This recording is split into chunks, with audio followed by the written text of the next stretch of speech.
Mr President, High Representative, dear colleagues.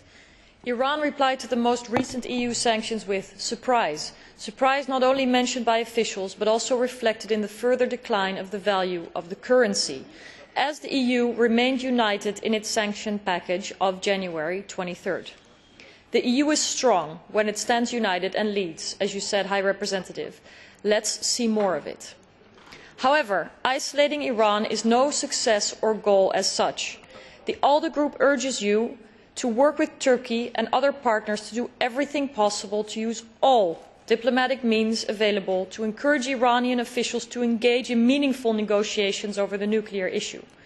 This also means looking into different ways in which Iran might be persuaded, not only at sanctions.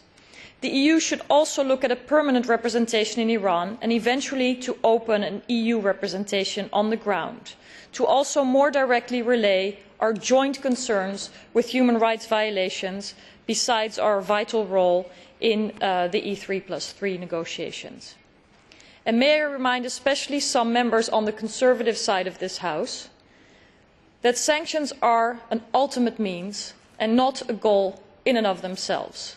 I am proud and glad the EU has always clearly distinguished between seeking to impact individuals with responsibilities for either the nuclear programme or human rights violations, and not the Iranian population.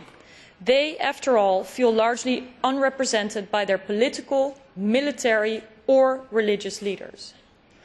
It is therefore even more important that the EU acts independently of the United States, especially in an election year. The US has consistently chosen different sanction packages than the EU, but the US sanctions also impact EU businesses by imposing not only direct but also indirect sanctions. And I believe food and medicine should always be able to reach the Iranian people.